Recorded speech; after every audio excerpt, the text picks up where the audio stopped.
Eneo la Mwariki kwenye kaunti ya Nakuru limeshuhudia ongezeko la maji kwenye ziwa Nakuru kwa kiasi ambacho hakijawahi kushuhudiwa, makumi ya familia zikilazimika kuhama. Idadi hii inaongezeka kiwango cha familia zinazohamishwa kwa lazima na maji hayo miaka 4 iliyopita. Waathiriwa sasa wakikabiliwa na changamoto ambazo hawakutarajia. Waathiriwa wametoa wito kwa serikali kuwafidia kwa makazi mbadala na eneo hilo kujumuishwa na mbuga ya ziwa Victoria. Ken Keshuhi anaarifu zaidi. Katika kijiji cha Mwariki tunampata Monica Ambunya katika shughuli za kubomoa makazi yake, ambapo ameishi kwa zaidi ya miaka 10 kufuatia mafuriko yaliyosababishwa na ongezeko la maji ya ziwa Nakuru. Nimekaa hapa miaka 15. Tukuwa tunaona dalili ya maji. Kidogo usiku iliingia tu kwa nyumba. Sasa nikashindwa nitaenda wapi na watoto. Nilikaa hapo siku 7. Hapo kwa maji nikijipanga tu. Ndoto ya Margaret Wangeshi, kama ilivyokuwa kwa wengi, kujenga makazi bora hapa, imetibuliwa na ongezeko la maji hayo ambayo yamegeuza mashamba na makazi ya watu binafsi kuwa bahari. Nilikuwa na 50 by 100. Nilikuwa nimemwaga mawe lori 5. Nilikuwa na nia ya kujenga. Last year venye maji ilikuja nikasimama kwanza. Sasa hii maji ya pili tena kukuja, unaona imebidi si kujenga, niliuza mawe hasara.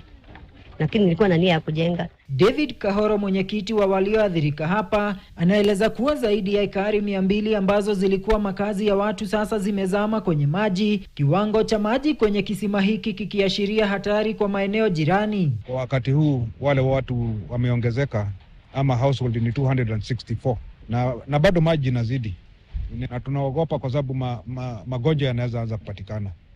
Mahali ambapo tumesimama hapa iko hata imeathirika, lakini sasa imeathirika. Hii ni kanisa ya PCA mahali tuko hapa. Ni hali ambayo imewageuza wamiliki wa mashamba na makazi binafsi kuwa wapangaji baada ya kuwekeza akiba yao ya miaka mingi sasa, wakililia serikali kuwafidia kwa kuwapa makazi mbadala na eneo lililoathiriwa kujumuishwa na mbuga ya wanyama ya ziwa Nakuru. Tulipe kitu yenye itaweza utaenda kuweza kujenga venye ulikuwa umeka.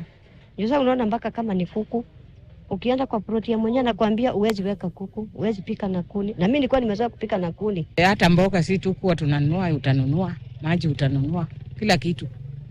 Na hauna kazi. Mambo ya loans ambazo tunajaribu ku-offset ambazo tuko nazo, hii inakuwa ni shida kuu. Serikali iangalie vile inaweza kutucompensate so that ndio tuondokea hii maneno. Huku watafiti wakiendelea kutafuta chanzo kikuu cha hali hii ambayo imeathiri maziwa yote yaliyo kwenye ukanda wa bonde la Ufa, baadhi yao wamelaumu ukataji miti nyanda za juu ambao umesababisha mmomonyoko wa udongo ambao hubebo hadi ziwani na kuchukua nafasi ya maji. Climate change is real. We've had very high rainfall for the past 13 years within this region. Secondly, the catchment areas have been highly degraded. The forests itself, the area was about 40,000 square kilometers. Out of that, tulikata 35,000 square kilometers in 2001 to allow for human settlements. Ukinyesha tu uko sehemu za juu, maji imefika kwa lake mara moja because the soils are bare, inakuja with so much sediment. Ukiangalia lake Nakuru saizi almost 1.8 ya depth ya lake ni matope, imeletwa na mchanga kutoka kwa catchment. Makundi ya vijana ambao pia wameathirika wakitumia fursa hii kujihusisha na shughuli za uvuvi angalau kujipatia lishe, licha ya samaki wa ziwa Nakuru kutajwa kama walio na sumu hatari kwa afya ya binadamu. Ken Keshuhi, KTN. Na wakazi kutoka eneo la Leteini katika eneo bunge la Bure